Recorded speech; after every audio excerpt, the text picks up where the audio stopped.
Tuned 2 days ago, but then there we go, that's summer weather. I want to talk in this video a little bit about registration for hymns and what can work.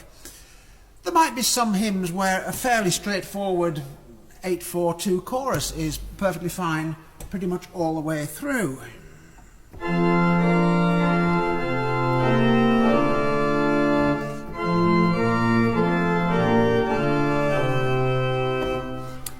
And we can do that with pedals or without pedals, just to make a little bit of variety.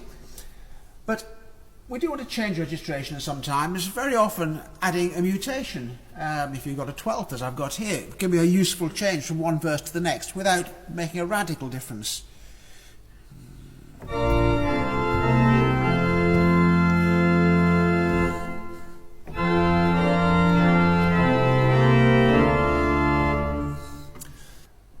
When we come to want to change stops, one of the important things is not to waste time in between verses looking for stops or deciding what to do, because that timing and starting the next verse is all important. Keep it strict tempo.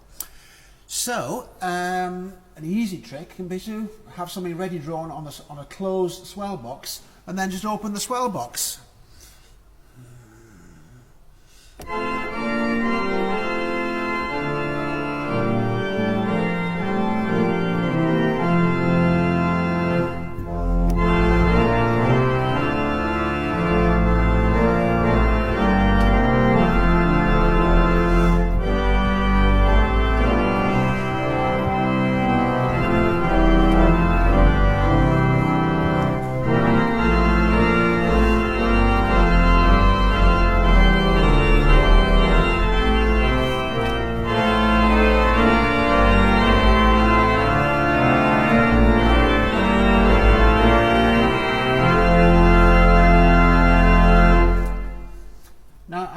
Allowed myself a very slight rallentando at the end. I changed registration a couple of times through the verse, and that might be what I would do on a last verse, and that's the only time that I would permit myself to slow down. And even then, in a hymn like that, it's a very delicate sort of slow down.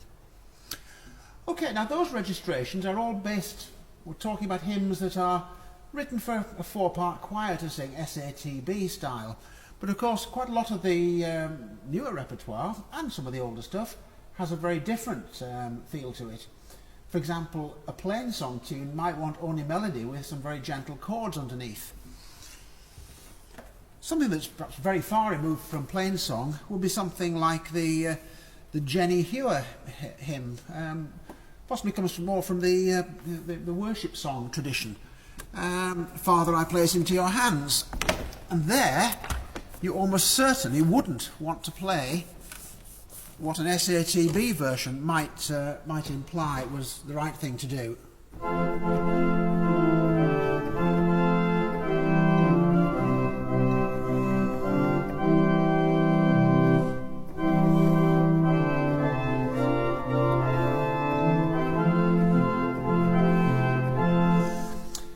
Written to be played on the organ. That it might work on a piano, it might work with some guitars, but it can work on the organ, but it requires a little bit more thought as to just how you do it. I might do a hymn like that, which has a very gentle feel to it, with a solo line in the right hand, and then in the left hand, maybe left hands and pedals coupled together.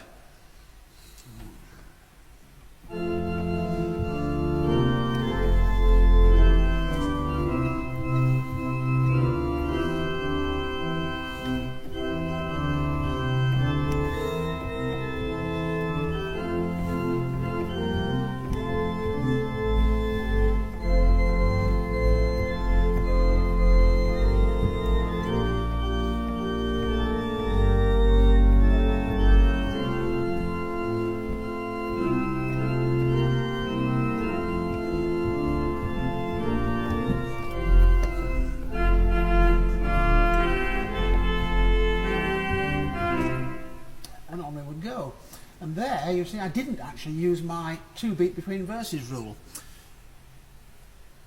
Important thing about all rules is they are there to be broken and to be changed, but they also provide a start point, and that's the important thing. Have a starting point. Well, we talk some more about hymn accompaniment and some of the other issues in a subsequent video. So thank you for listening to that one, if you were.